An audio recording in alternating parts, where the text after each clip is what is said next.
All right, good evening, everyone, and welcome to the Concerts for the End of Time live stream featuring myself, Jackie Leung. I'm so thrilled that you're here joining us tonight, and I just want to give a nice thank you to Artistic Director Daniel Ramjattan for organizing this and putting all his time into all the organization that's behind scenes here. So this program tonight is all solo piano, and I will first be performing all right, good evening, everyone, group of pieces and called Water Dance to the Concerts for the End Karen of Time Tanaka live stream. And Karen Tanaka was born in 1961. And she studied with Akira Miroshi from Japan, as well as Tristan Murail, who was a spectralist in Paris, and as well as Luciano Berio. And these works here display characteristics of post-minimalism, meaning lots of repetitive structures, but a little bit more obscured in that way. And she writes about her piece, saying, "The title, Water Dance, suggests cool, transparent water flowing freely. The work is a joyful dance with pleasant feelings of a pulse, where the water occasionally whispers to us through its shimmering play with light. The music presents a rich flickering and changing texture, just as the water flows constantly and never in the same phase."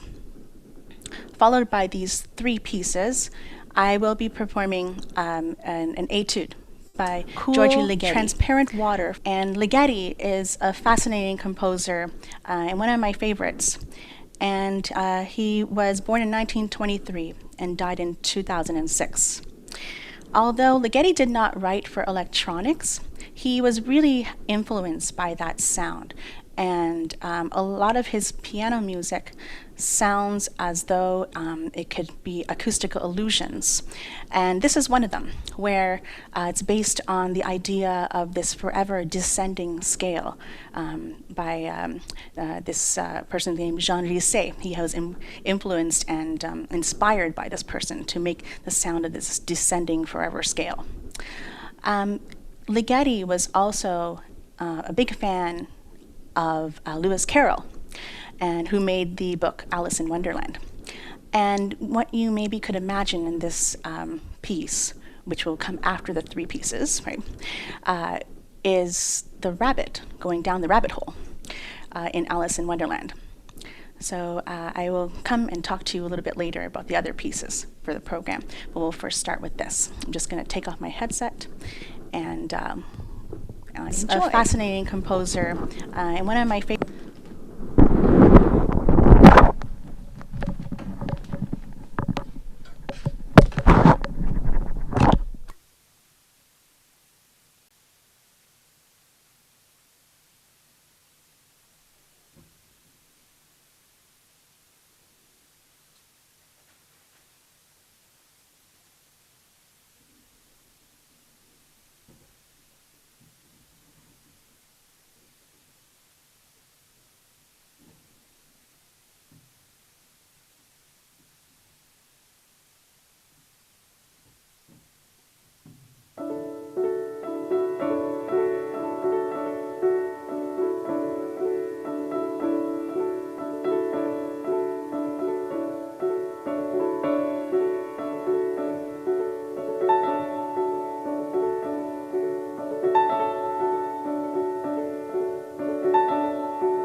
Hi. Okay.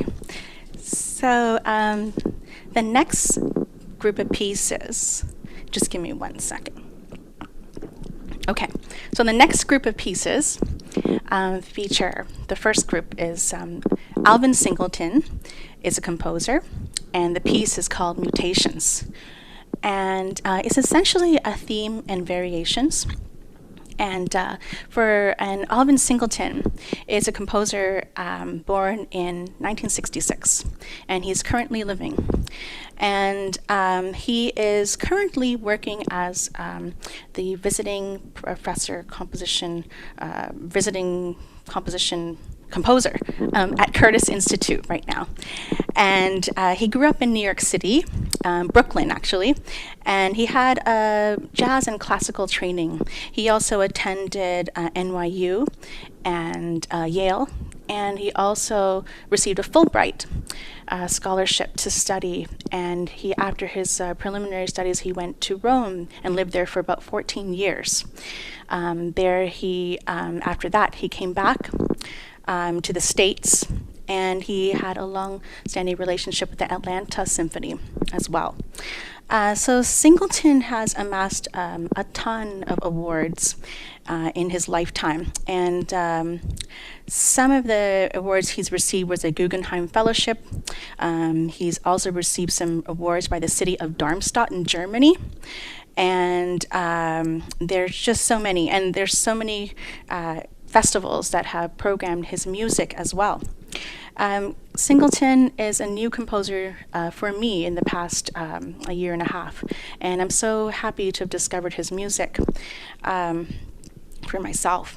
And currently, he's also had some interview features with George Lewis on Darmstadt on Air, and a performance of his orchestral work, Different River, by the Atlanta Symphony.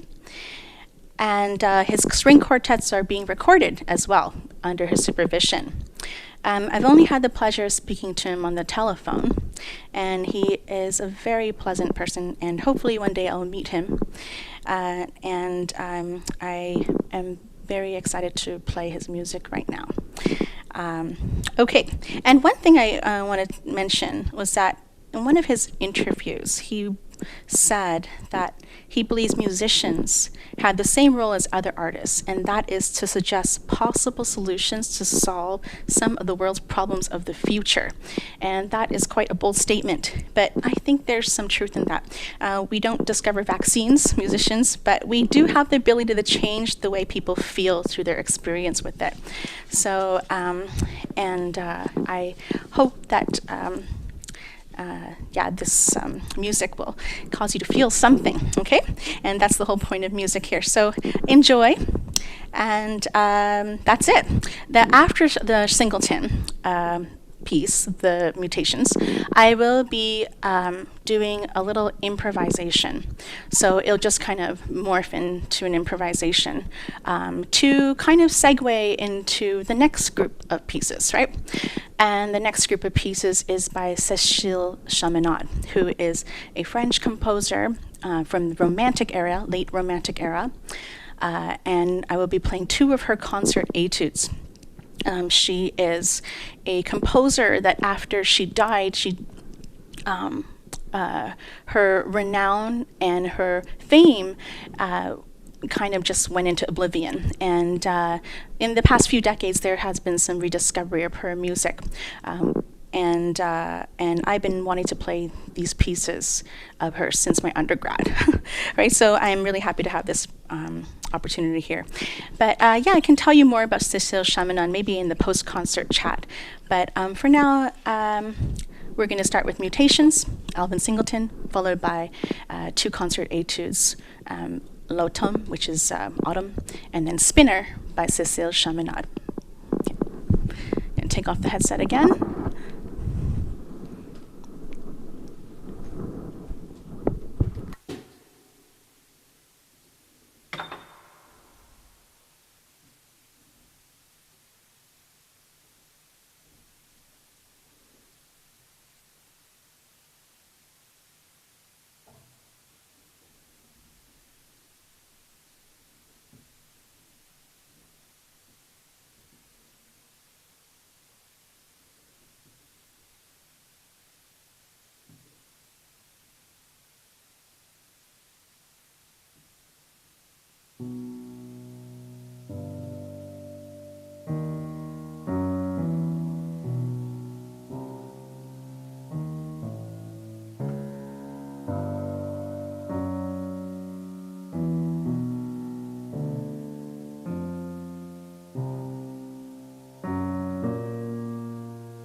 Okay, hello.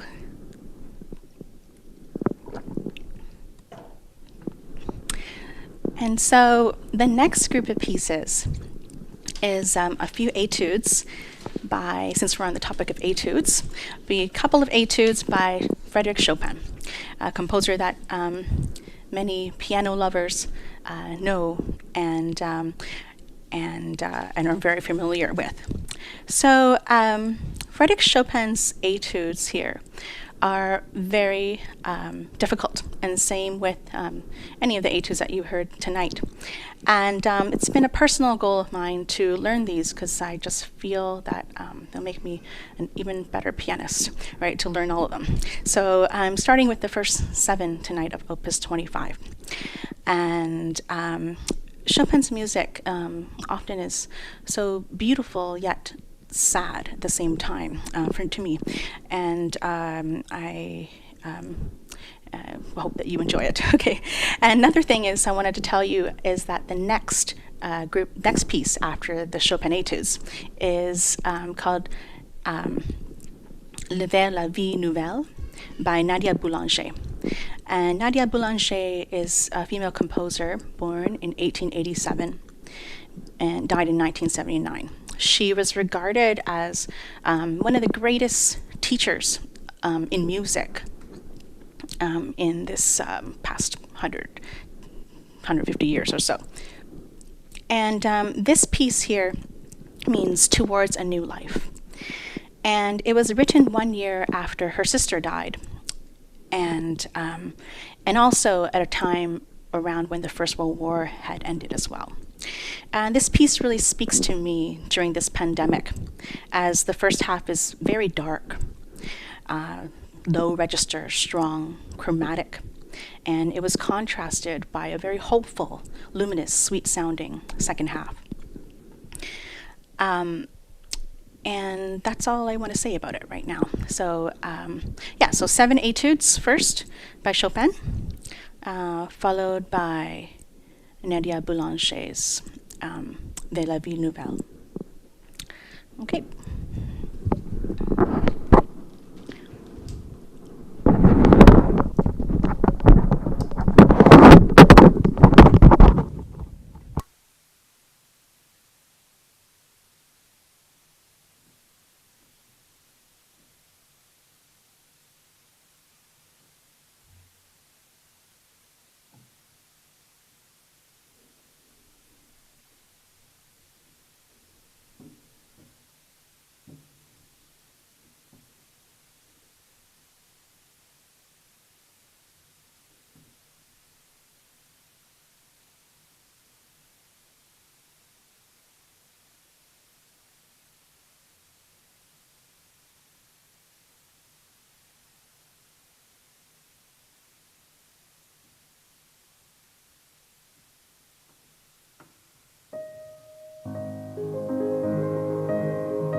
Concert was filmed in my home. Okay, all right. And Dan, I can't hear you right now, actually, just to let you know. Great. You should Okay, now we can hear you now. Now we can hear you. Very good, very good. So, yeah, thank you so much, Jackie.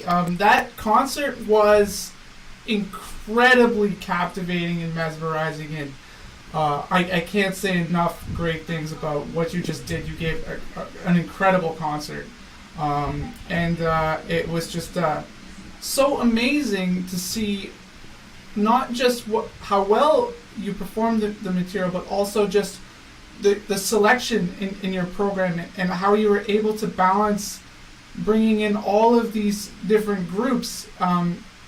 Like over half the program was women composers. You had a composer of color in the program, and you didn't really. What I loved about it was you didn't feel the need to like mention that as if it was like something that needed to be said. You just let the music speak for itself, and I thought that was really incredible. Yeah, so thank you so much. And just as we're getting started, I just want to thank everyone who has donated so far, and please contribute to this amazing artist. All of the different performers that play on Concerts for the End of Time, we pay them through donations that are made during the concert. So if you actually if you make a contribution to this concert series, it goes directly to Jackie. So thank you so much, Jackie, for being here. And no, thank you, Dan, for having me. And it was definitely a big concert to prepare, and I'm really glad I did it. Yeah. Yeah, and it's really difficult to perform in an empty room, but imagine there's people out there listening to. So it's a little bit different than your usual concert. Yeah, and tell us a little bit about those differences. Well, it's a little scarier in some ways, because you said that we're going to leave this online after. Yeah, and another thing is that usually when you play in a concert, piano solo, I'm used to playing on a even better piano in the concert hall, plus a concert hall, right? So the acoustics are a little bit different, and so in some ways,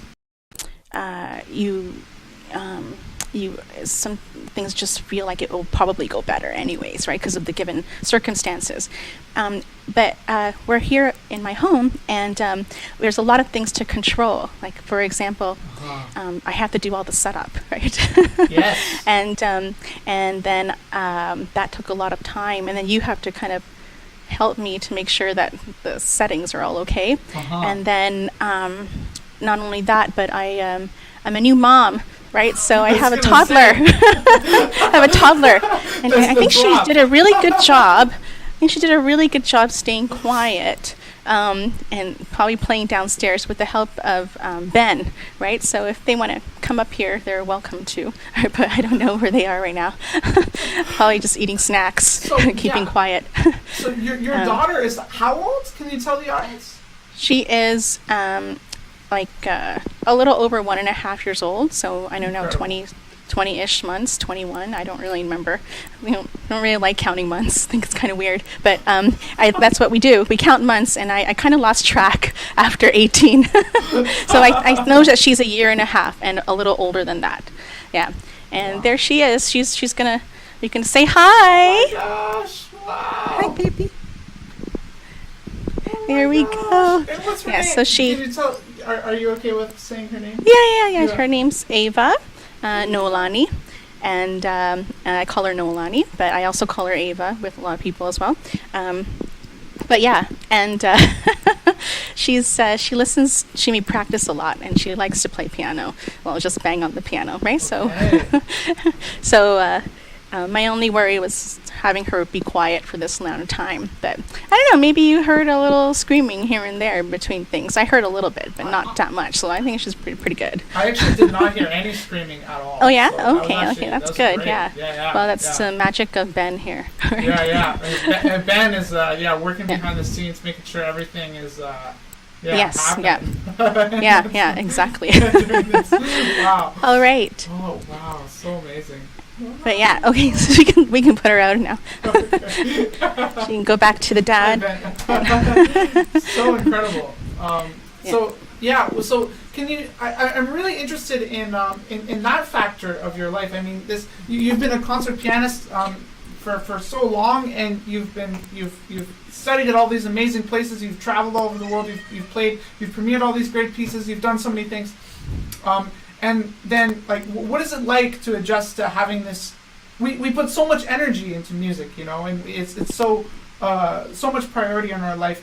What is it like to have this new priority in your life? To have a child, like to have that factoring into everything you're doing. Like, how, do you find it? Yeah, helped it's a your very music? good question.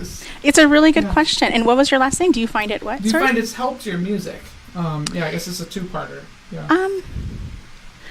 I don't know if it helped my music, but it's a good distraction, I have to say, because you don't really have that much time to worry anymore, right? Mm-hmm. Right? I mean, everybody has no time, but it's just that what I mean is that my time is given to somebody else, that's all, right? So, well, basically, how has it been? A little bit of an adjustment. I didn't practice for a long time, right, since she gave birth. Yeah. And then after that, I decided I can't take it anymore. I really need to practice, and we need to figure out a schedule, or I'll go a little nuts.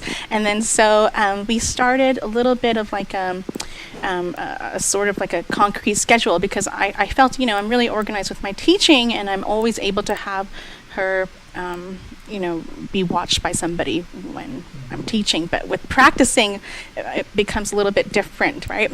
And so we worked that in finally. And so we did like 2 hours of my time every day in the morning, like from 11 to 1, right? And unfortunately, if I wake up late, sometimes it gets deleted, right? And then, just parts of it gets deleted, the least, right?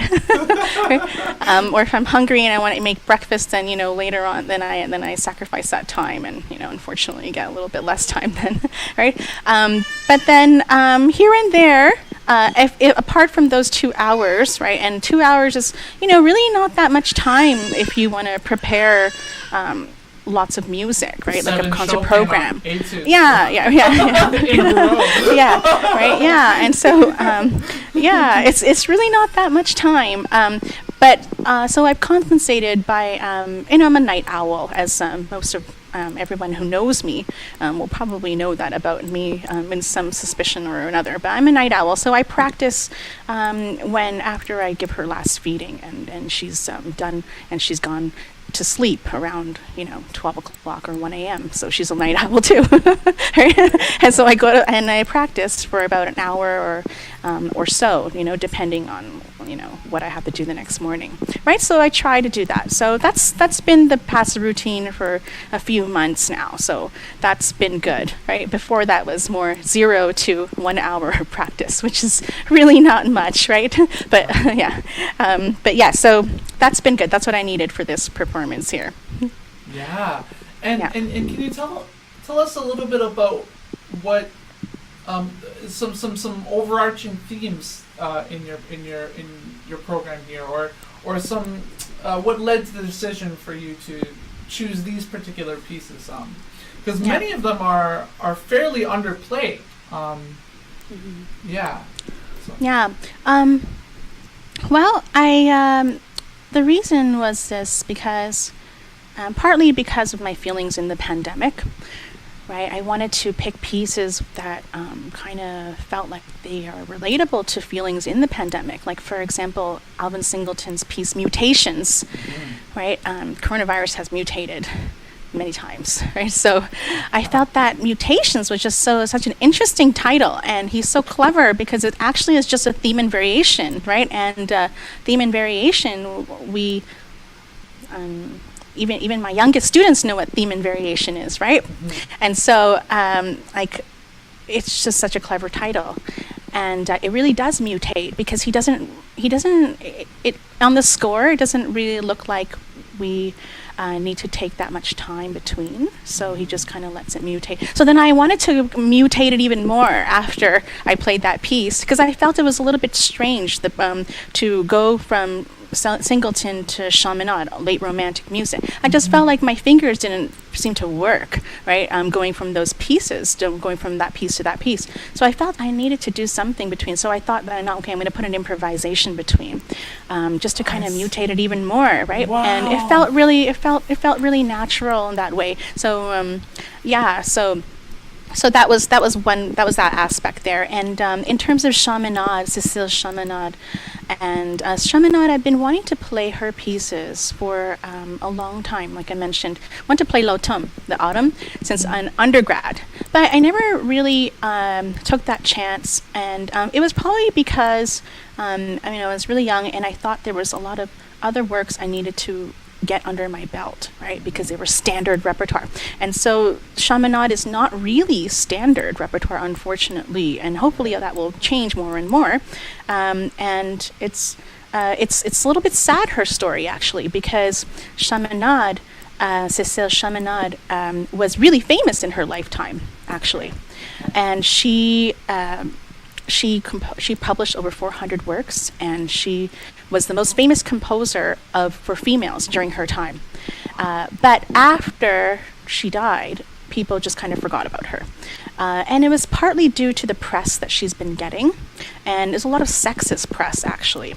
So I can share with you some quotes that were quite shocking, right? And partly because at the time of her, when she lived, although she did study with some people who taught at the Paris Conservatory, she was her dad did not want her to formally matriculate into the Paris Conservatory, so kind of closed her off from those circles as well.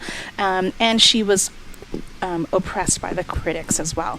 So, for example, we all know, maybe we don't all know, but salon music is like sort of like what Chopin composes as well, like mazurkas, little small pieces that are very beautiful. And same with, and these concert, and a lot of Chaminade's work were also classified as salon works. But actually the word salon music was a little bit degrading when used by the critics, because it kind of had this connotation that you were a little bit too for the ladies, right? And in a sexist way, meaning your music was just limited and limited by virtuosic, flourishes and melodies, but not really worth it for the concert hall, right? Not a deep, significant world. Yeah, not significant, exactly, right? Not significant in, and so that was the kind of So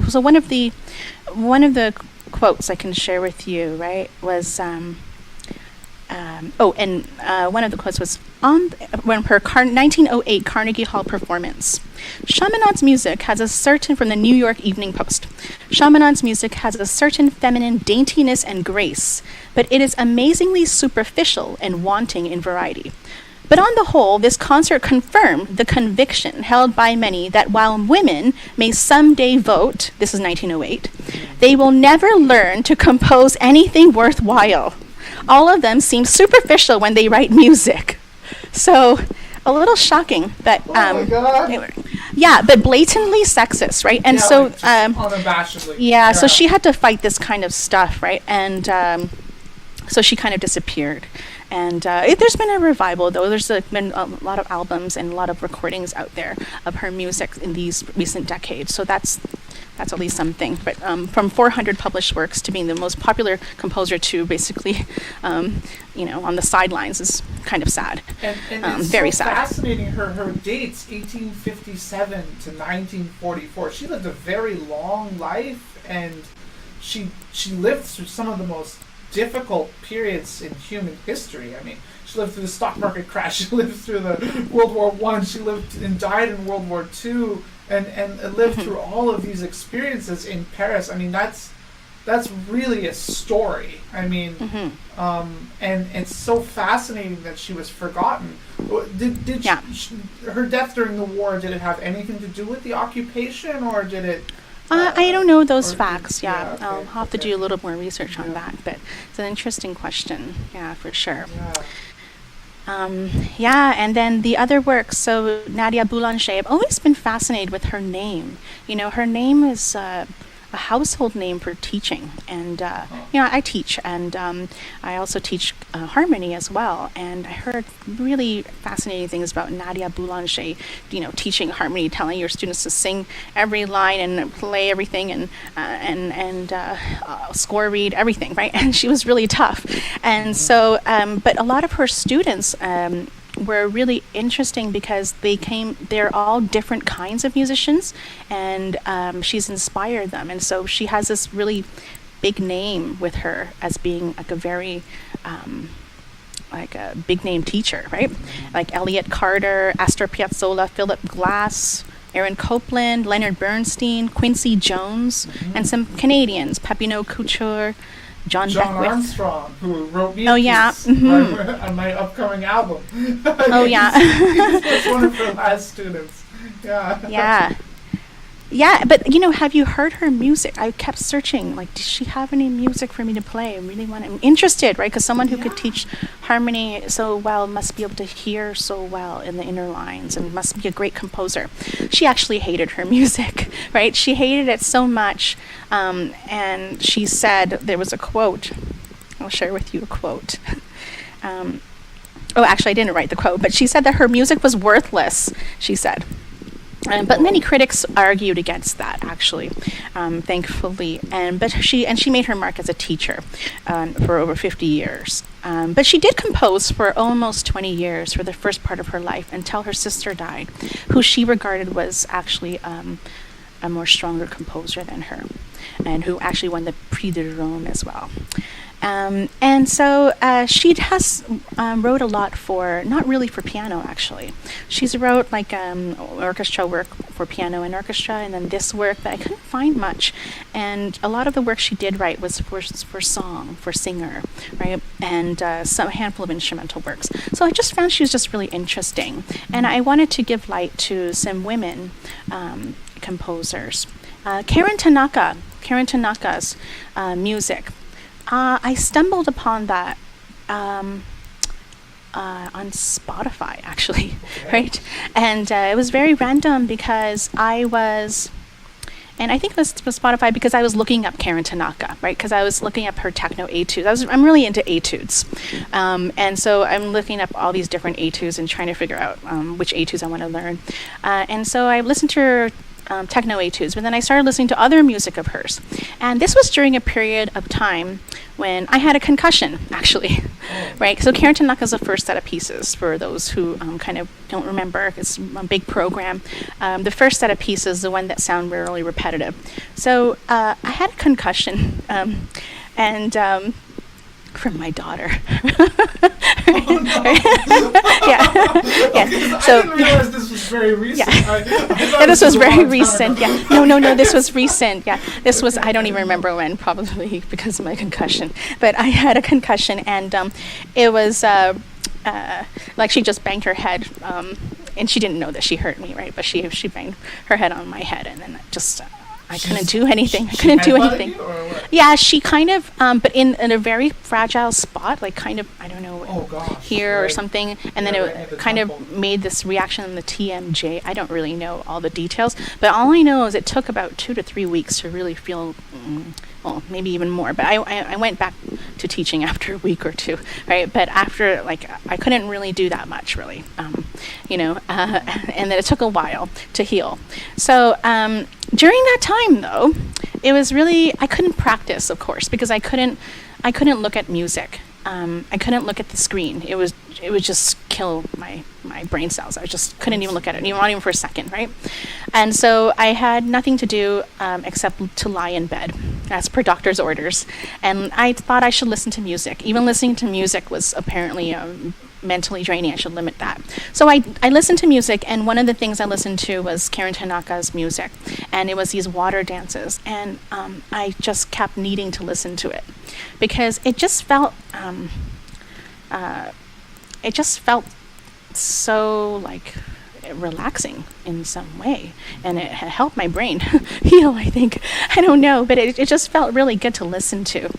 And so I really wanted to play her music, and I was intrigued. So I just ordered it, and I just wanted to play it, and I put it in this program. Mm-hmm. And then, Alvin Singleton, I performed his music before with Continuum, and in doing that, I bought a whole bunch of his music.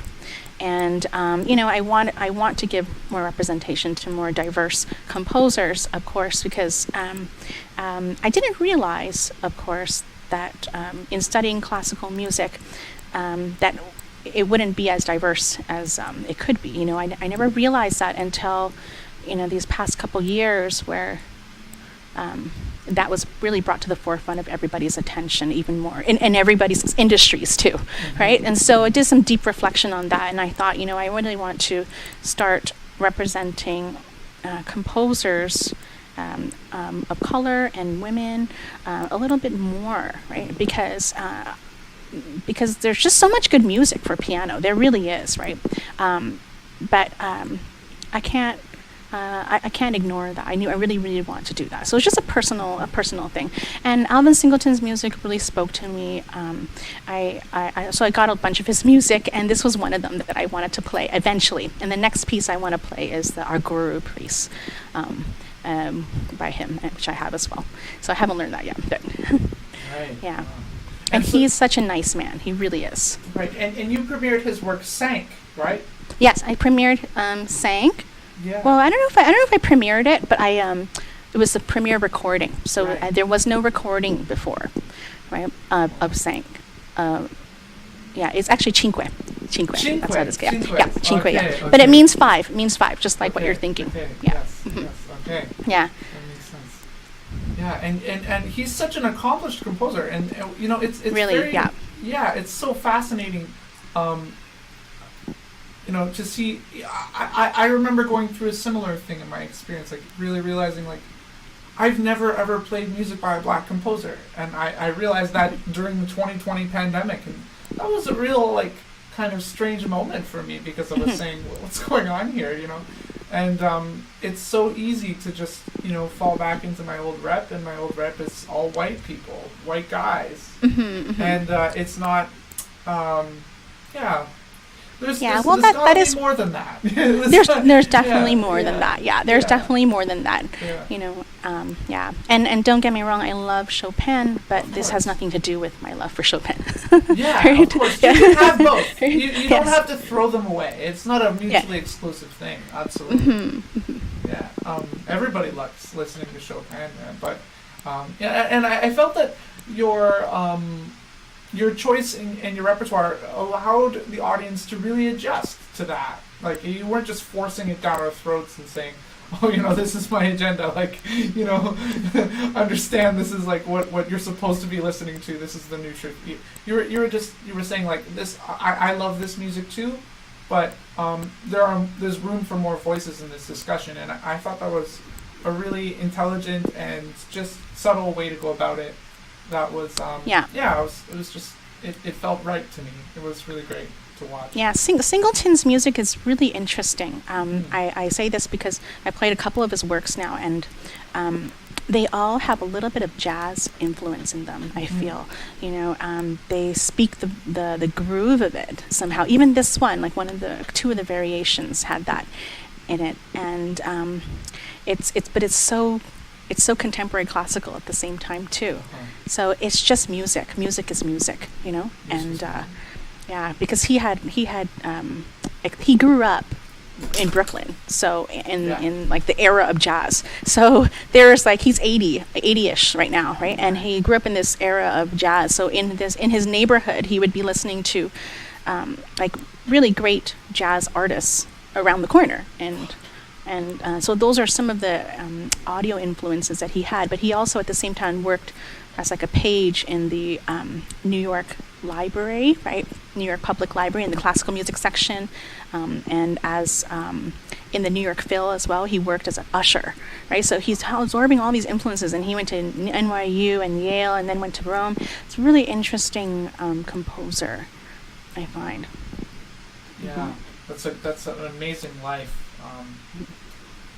Yeah, there's so much out there, and there's so It was really fascinating to learn about Chaminade as well. To learn, this idea that there's all these great people who have done so much and have accomplished so much, and we don't know who they are for some reason, and that's always a little suspicious to me. It's like, what's going on?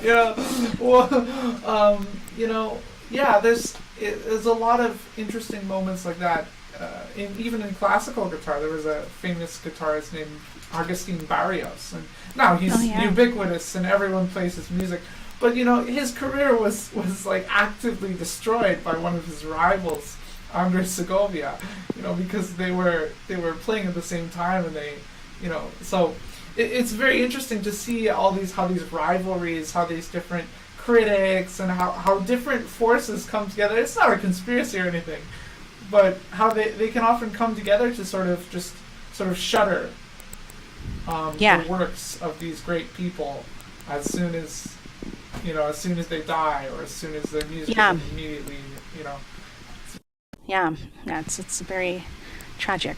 Yeah, very tragic. Very tragic. Yeah. So it's nice to see that the trend is reversing, and there's so much room for growth in that sense. So as we go on, I'm really interested in learning a little bit about your background as a pianist and how you became a pianist. So could you tell us a little bit about that? Sure. How I became a pianist. Well, when do we decide we're a pianist? When we start taking piano lessons? Like that? You can interpret that as you wish. Okay. So I started taking piano lessons when I was maybe 6 years old. And because my older sister, was taking lessons and I really wanted to play. And my mom said I have to wait. And then so I started when I was around 6. I just really liked playing piano. And then when I was 15, I stopped, and then I studied a little bit more when I was 17, and then I randomly auditioned, and then after that, when I got to university in music, then the world just like opened, and I realized that the world of piano is really a lot bigger than I ever imagined, and everyone's so much better than I ever imagined any pianist could be, right? Because I've never actually, in growing up, I never attended an orchestral concert, never had that opportunity, right? I don't know, my family wasn't really into going to those things, and I didn't really attend that many concerts, I listened to 96.3 classical musical radio station almost every night, actually. Yeah. And my mom makes fun of me for listening to that. She made fun of me for listening to that and reading a book when I was younger. But that was my nighttime routine. But I didn't go to concerts, and I didn't even know, shamefully, what a double bass was until I went to university, So it's one of the things that I really would like to encourage my students, actually, is to kind of, not now because we have the internet, right? We can, we don't have to actually go places sometimes. We can actually watch things online to kind of familiarize ourselves with what things are. So I didn't really know much about music, the music industry, classical music industry, that is, before I went to university. I didn't even know about how good anyone could be in all these competitions. I remember I wanted to, I seen a poster in the school saying, oh, there's a Beethoven competition. I like Beethoven. I want to enter a Beethoven competition. So I told my undergrad teacher. He told me, yeah, maybe not right now. Right? And I thought, oh, okay. And I didn't know how big that competition was, but it's the International Beethoven Competition. So it's just, all these really big competitions. And I didn't know what there was. So basically, when I got to university, I just buckled down and started practicing like mad because I didn't realize how much I needed to catch up. It felt like I had to catch up. And I'm still doing that. So I'm learning all the etudes, right? Well, I definitely understand the desire to play etudes. I definitely, I'm kind of getting a little bit of this kind of etude. This etude kind of Bug. Yes, Etude Buzz, yeah. Yes, yeah, and I there's so much great music that's written in, and that just sounds good, and you can work on your technique at the same time. and it's so fantastic. But you're playing those so well, and you're such an accomplished pianist. You've done so much. I mean, you have a doctorate in music now, and what is it like after finishing a DMA at a place like Stonybrook University in New York? Your Dr. Jackie Leung. What is that? What's it like on the other side? Because I want to know. Well, you're almost there, right? And I'm not there yet, though. You're almost there, right? And so, what is it like? Well, I thought about that question actually, and it was really scary to be able to reach that point because you don't know what it's going to be like. How can you imagine not having a mentor or a teacher to tell you to play something better or to listen out for so and so, right? How can you imagine that? So you're on your own. So it feels like you're on your own, right? That's the basic fact. And in preparing myself to feel that way, I wanted to take my time and learn the hardest things I could learn with my teachers in Stonybrook and before that, right? Just so I can get as much training as possible so that I could feel okay on my own, because it's kind of scary to be on your own. And so what does it feel like? It's also liberating to be on your own, because you could you're not 100% on your own. You still have your colleagues, right? You still have your friends. You can still talk to them and ask them for opinions. But you don't really have many people to play for, maybe. Not like a teacher, exactly what I mean. But you can record yourself, right? And you can listen back, and that could be your own tool. So it's a little liberating, because then you start to play teacher for yourself. And then also it's liberating because you don't have to be forced into school schedule, right? Which can be, kind of annoying, and it prevents you from going on in other aspects of your life that you may want to go on and have a part of, right? That's all. But I really enjoyed being in school. I'm a school person. It's the forever student kind of thing, to always want to learn. Yeah, so I feel that I am still a student of, it's just my teachers now are still the lessons that I've had from before. My teachers, every lesson I've had from my previous teachers, I still hold them close, and lessons also right now are with myself. Listening back. Yes. My lessons are also coming from my students, right? Listening to them and hearing things that I can help them with. I kind of reflect on that upon myself as well, and I try to help them conquer obstacles, right?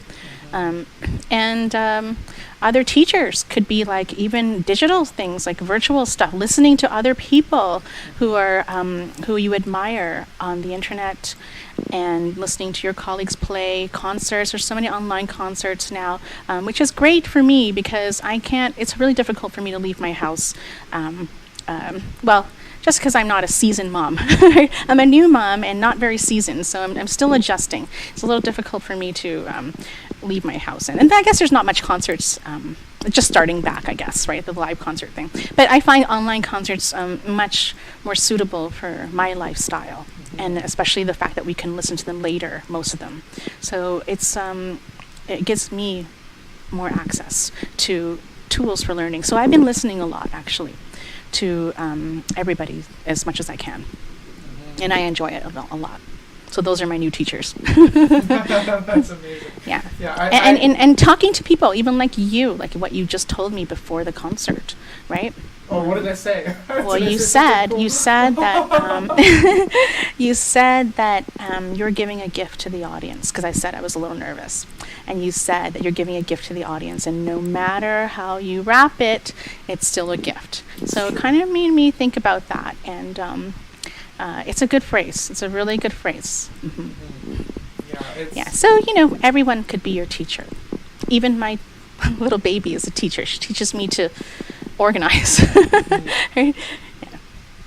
Yeah. And get things done fast. Yeah, they have this phrase in Buddhism. They say, like, what They say, what would happen if, what would happen if you imagine everyone was a Buddha except you? Well, what would happen if you imagined that everyone was enlightened except you and they were trying to help you out? It's like, how would that change your interactions with people? I often, it's an easy thing to forget, but I try to remember that sometimes, and what you're saying really relates to that. Everyone is our teacher. Everyone has something to tell us, to teach us, to offer, and it's really, really powerful. Yeah, it's so fascinating. So, as an educator, you've been doing so much innovative stuff, and I was reading through your bio. You've done so many awesome things, and could you tell us a little bit about Dalcroze, because that's something that many in the audience might not know very much about, and it's a key part of your education styles with your students. So could you tell us a little bit about what that means and what that is, and kind of sum it up in a Well, Dalcroze is a person, and he's a person, and he's no longer alive, but he was a very influential person, so much that it was like a philosophy in how he taught. Like, he created this kind of philosophy in how to learn music, and it was the basic philosophy is experience first, then theory, right? So we can mean like experience the rhythm of an eighth note, experience the rhythm of a quarter note, experience the rhythm of a whole note before you actually know it's called a whole note, or before you actually count 1, 2, 3, 4, right? And so I am influenced by this philosophy, and I unfortunately have not been able to train with Dalcroze in the Dalcroze summer intensive stuff for the past year and a half, right? But I intend to go back, really and always inspired by the lessons that I learn, and I directly can feel like I'm always just full of ideas after that for my own teaching, in helping students, right, solve problems, right? And so what is it? It's a philosophy. Yeah, it's a philosophy, and that's basically what it is. And it's not a method, meaning there's not really a way to teach Dalcroze, but there are many ways.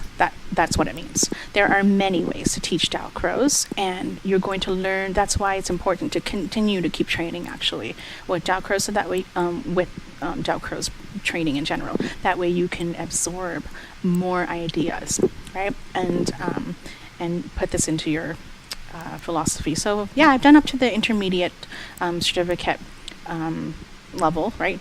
And what that means is just 2 out of 3, right? There's like 3 levels, right? And it's really good. It's really good. It's I've seen kids in action, kids like age 4, in action in New York City at the Lucy Moses School, in their Dalcroze class, and they eat up just rhythms, and not only rhythms. It's not just a rhythmic thing, because you move to music and you experience it, but it's also solfege. You learn your ear training, and then you learn you learn phrasing, musicality. You basically learn about music, and you learn music, but you're not playing it at the instrument, right? So much. It's not really about that until we get to the improvisation part. Improvisation part is very tonal, though, right? So, and I guess some parts free, but more tonal based improv. But yeah, so that's what it's about. I've seen kids really absorb this, and it was really magical to see this music and movement philosophy go from Dalcroze. Yeah, so actually, somebody who goes to your school, right, Pei Chen, right, a good friend of mine, she is doing her dissertation on Dalcroze and teaching about adults and music and Dalcroze. And she's doing a lot of actual research, too, about it. And, we were friends from the Dalcroze classes and stuff. So, yeah, she's another person to, if you're interested in that. That's very, very cool. Yeah. And for anyone who was wondering, Marinado Jones says, how do you spell the name in teaching philosophy? It's Dalcroze Eurythmics. Dalcroze, yeah. Yeah, so it's D. Should I write in the chat, or how does this work? I'm just writing it in Dalcroze. Yes. And for any Americans there in the audience, Z as Z in Canadian. Oh, Z, right? Yes, sure. Yeah. One time I was cornered by a bunch of my colleagues in Florida, and they're like, "Did you just say Z? What does that mean?" They had no idea what I was talking about. Z or Z, yes. They're like almost offended. Yeah. And his first name is Jacques Dalcroze. He also composed music, which I'm actually interested in looking up. Jacques, like Jacqueline, but with Jacques. Jacques, like Jack, but in French. Yeah, Jacques Dalcroze. So, there's Dalcroze classes happening, I think year-round now because of the pandemic. They're doing it online as well, but they used to do it in person in the summer times, right?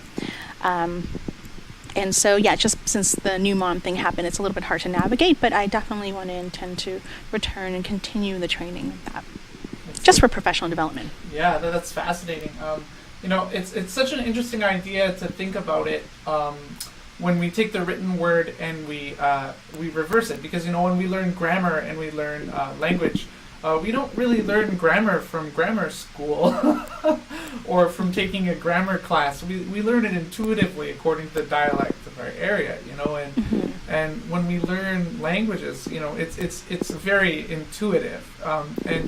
But once we write it down, it adds this level of complication, and so it's very fascinating to see, how that system prioritizes learning the grammar intuitively and learning music intuitively before we learn to write it and read it, which makes sense, because I learned to read English after I spoke it.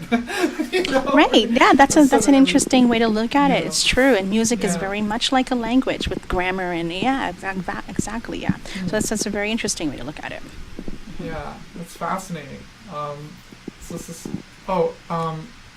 And Naoko Rhythms, my wife. Yes, Naoko. She says his nine pieces for snare drum is very well known. I didn't know that Dalcroze. Oh yeah, really. Music for snare drum. I would love to hear you play it, Naoko. Yes. So Naoko. That'll be your next YouTube video. Yes. We've been getting so many noise complaints with the percussion instruments. We're worried about the snare drum. Okay, got it. Okay. So that's fascinating. So there's so much amazing stuff that we talked about today, and I just want to thank you so much. For being on the channel and for agreeing to do this massive program that you did. It was just really all hits, no filler. It was just incredible. And the last thing I wanted to talk about was your decision to include that improvisation in the music. And not a lot of classical pianists know how to improvise, although we of course know that in the 19th century this was a very popular thing for people to be able to improvise on the instrument. So could you tell us how you began to improvise on the instrument and how you learned that, and because you did that so seamlessly, the way you mutated from Mutations into that improvisation, into the Chaminade. It felt like we were going back in time. In many ways, because we went from this very contemporary language, and then I appreciate that comment. Yeah, it was a very, very cool effect. Well, you know what? I actually think that we all have it in us to. If you learn to play music, you probably can improvise. You just have not allowed yourself to.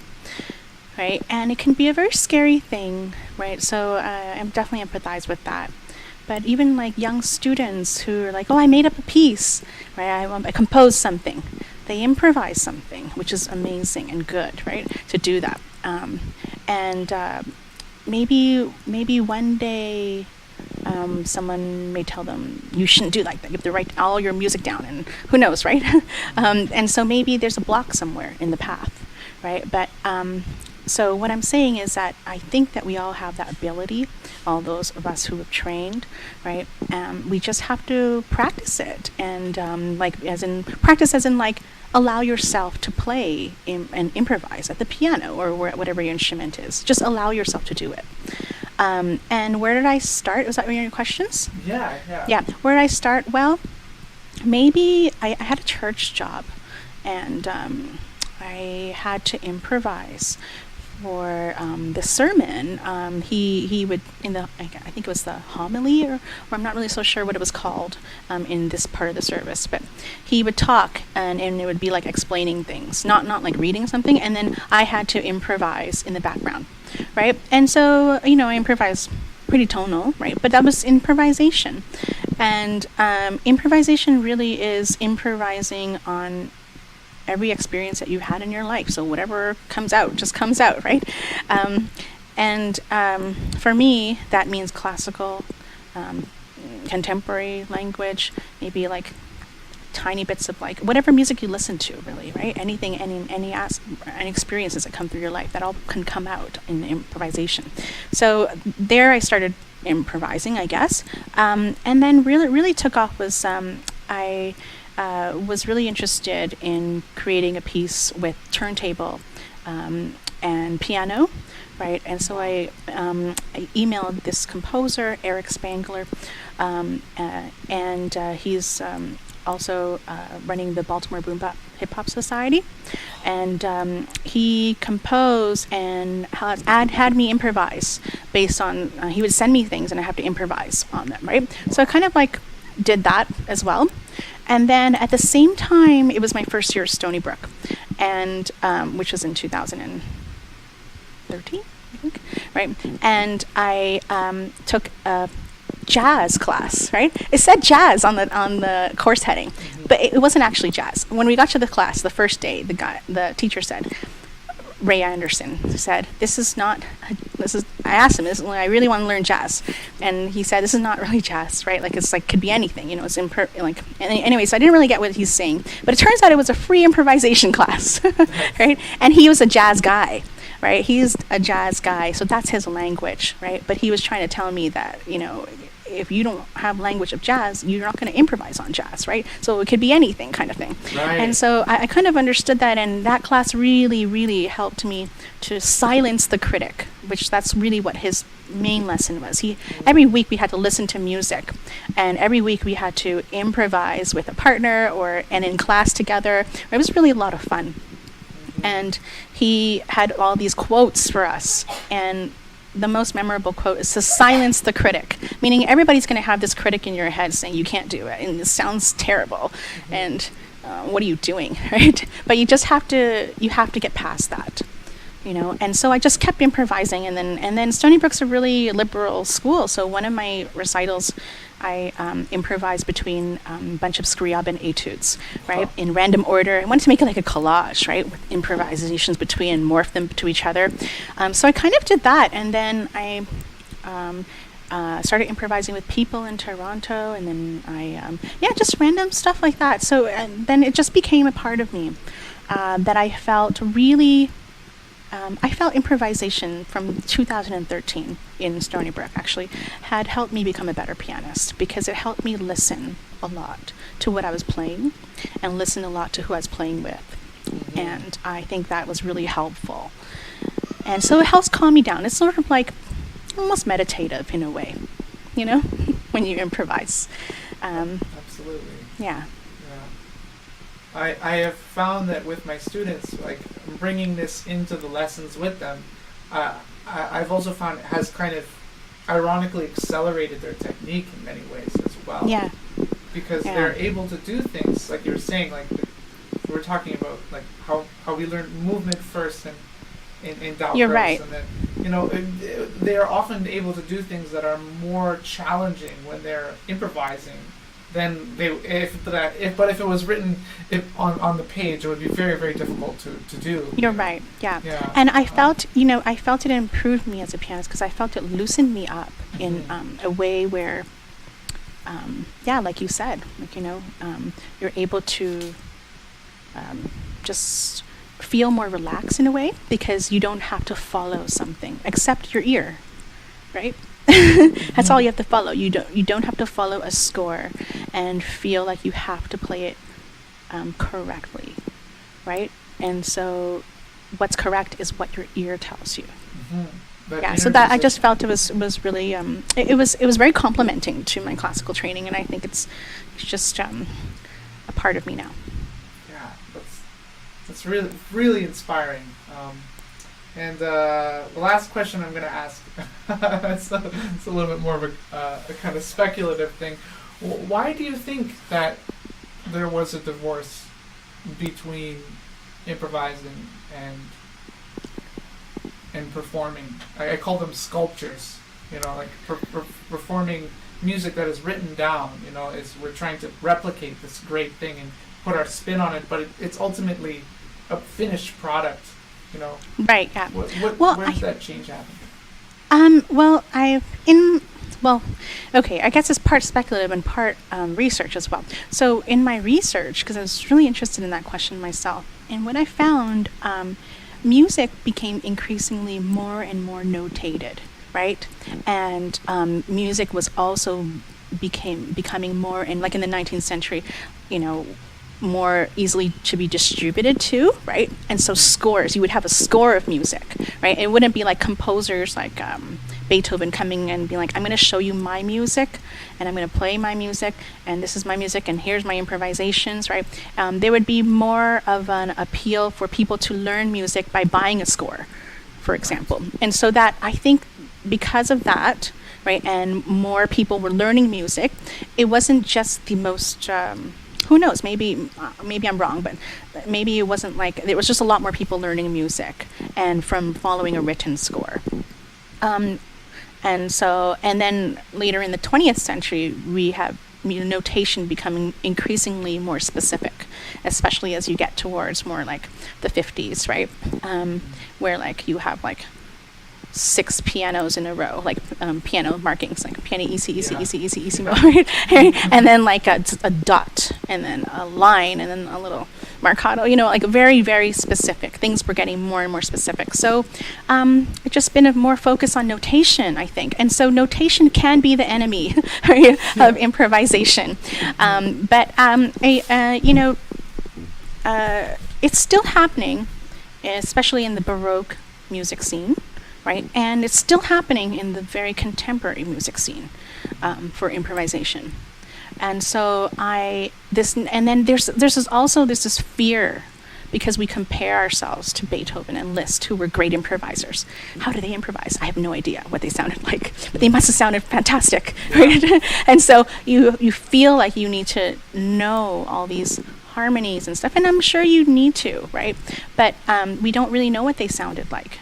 And we're not living in that time. So, but if you do want to study improvisation of those periods, there are resources out there to kind of point you in those directions. So, there are people. There's a little pockets. It's just I feel there's been a focus on notation, and so that's what it is. And syllabus, and conservatory trainings and stuff. Finishing right? the grades, Just getting your white belt and your yellow belt. Competitions. I don't know too many competitions with improvisation in there. There might be some, right? But not a whole lot. It's not a standard thing. So people can only focus on so many things. Wow. Yeah. That would be a really interesting idea if there was a competition that was an improvisation competition for classical musicians, or had an improvisation component. Wouldn't that be interesting?